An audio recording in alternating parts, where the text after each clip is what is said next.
ಶುದ್ಧ ಕುಡಿಯುವ ನೀರಿಗೆ ಸಂಕಷ್ಟ, ವದನಕಲ್ಲು ಗ್ರಾಮಸ್ಥರ ಪರದಾಟ. ಶುದ್ಧ ನೀರು ಘಟಕ ದುರಸ್ತಿಗೆ ಬಿಪಿಎಸ್ ಒತ್ತಾಯ.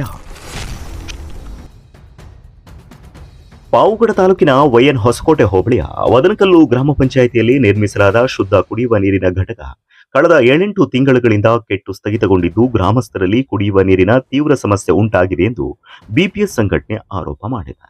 ಭಾರತೀಯ ಪರಿವರ್ತನಾ ಸಂಘ ವತಿಯಿಂದ ನಡಿಗೆ ಹಳ್ಳಿಗಳ ಕಡೆಗೆ ಅಭಿಯಾನದ ಅಂಗವಾಗಿ ರಾಜ್ಯಾಧ್ಯಕ್ಷರು ಹಾಗೂ ಹೈಕೋರ್ಟ್ ವಕೀಲರಾದ ಪ್ರೊಫೆಸರ್ ಹರಿರಾಮ್ ಅವರ ಮಾರ್ಗದರ್ಶನದಲ್ಲಿ ಸಮಸ್ಯೆಯನ್ನ ಪರಿಶೀಲಿಸಲಾಯಿತು. ಇದೇ ಸಂದರ್ಭದಲ್ಲಿ ಬಿಪಿಎಸ್ ಜಿಲ್ಲಾಧ್ಯಕ್ಷ ಕೆಂಚರಾಯ್ ಅವರು ಮಾತನಾಡಿ, ನೀರಿನ ಘಟಕ water life India private limited ಹಾಗೆ ಗ್ರಾಮೀಣಾಭಿವೃದ್ಧಿ ಮತ್ತು ಪಂಚಾಯತ್ ರಾಜ್ ಇಲಾಖೆಯ ಸಹಯೋಗದಲ್ಲಿ ನಿರ್ಮಿಸಲಾಗಿದೆ. ಆದರೆ ಘಟಕ ದೀರ್ಘಕಾಲದಿಂದ ಕಾರ್ಯನಿರ್ವಹಿಸದೇ ಇರುವುದರಿಂದ ಗ್ರಾಮಸ್ಥರು ಸಂಕಷ್ಟಕ್ಕೆ ಒಳಗಾಗಿದ್ದಾರೆ ಎಂದು ತಿಳಿಸಿದರು. ಇದೇ ಸಂದರ್ಭದಲ್ಲಿ ಬಿಪಿಎಸ್ನ ಮುಖಂಡರು ಗ್ರಾಮ ಪಂಚಾಯಿತಿ ಅಭಿವೃದ್ಧಿ ಅಧಿಕಾರಿ ಮೊಹಮ್ಮದ್ ರಫೀಕ್ ಅವರಿಗೆ ಮನವಿ ಪತ್ರ ಸಲ್ಲಿಸಿದ್ರು. ಘಟಕವನ್ನ ತಕ್ಷಣ ದುರಸ್ತಿ ಮಾಡಿ ಪುನಃ ಕಾರ್ಯನಿರ್ವಹಣೆಗೆ ತರಬೇಕು ಅಂತ ಈ ಸಂದರ್ಭದಲ್ಲಿ ಒತ್ತಾಯಪಡಿಸಿದ್ರು. ಇದೇ ವೇಳೆ ಬಿಪಿಎಸ್ ಮುಖಂಡರಾದ ನರಸಿಂಹಮೂರ್ತಿ ಹಾರ್, ತಿಪ್ಪೇಸ್ವಾಮಿ, ಕೆಂಚರಾಯ ಮೂರ್ತಿ ಮತ್ತು ಹರಿಹರಪುರ ಹನುಮಂತರಾಯಪ್ಪ ಸಹಯೋಗದೊಂದಿಗೆ ಇಲ್ಲಿ ಶುದ್ಧ ಕುಡಿಯುವ ಘಟಕ ನಿರ್ಮಾಣ ಮಾಡಿದ್ರು. ಚೆನ್ನಾಗೂ ಓಡ್ತಾ ಇತ್ತು.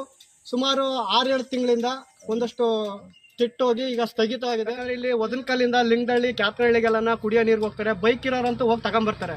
ಬೈಕ್ ಇಲ್ಲದೆ ಇರೋರ ಕತೆ ಏನಾಗಬೇಕು? ಇಲ್ಲಿ ಪೈಪ್ ಲೈನು, ಬೋರ್ವೆಲ್ ನೀರು ಕುಡಿತಾರೆ. ಅದು ಎಲ್ಲ ಇಲ್ಲಿ ಇಡೀ ರಾಜ್ಯಕ್ಕೆ ಗೊತ್ತಿದೆ. ಇಲ್ಲಿ ಫ್ಲೋರೈಡ್ ನೀರು, ಇಲ್ಲಿನೆಲ್ಲ ನೀರು ಕುಡಿದು ಮೂಳೆ ಸಾವಿತ ಭಾಳಷ್ಟು ಅನಾರೋಗ್ಯಕ್ಕೆ ತುತ್ತಾಗ್ತಿದ್ದಾರೆ. ಹಾಗಾಗಿ ನಾವಿವತ್ತು ಭಾರತೀಯ ಪರಿವರ್ತನಾ ಸಂಘದ ವತಿಯಿಂದ ಈ ವದನಕಲ್ ಗ್ರಾಮದ ಜನರಿಗೆ ಅನುಕೂಲವಾಗುವ ಹಿತದೃಷ್ಟಿ ವತಿಯಿಂದ PDO ಸಾಹೇಬ್ರಿಗೆ ನಾವು ಇವತ್ತು ಇದನ್ನ ಆದಷ್ಟು ಬೇಗ ತುರ್ತಾಗಿ ರೆಡಿ ಮಾಡಿಸ್ಬೇಕಂತ ಮನವಿ ಪತ್ರ ಕೊಡ್ತಿದ್ವಿ.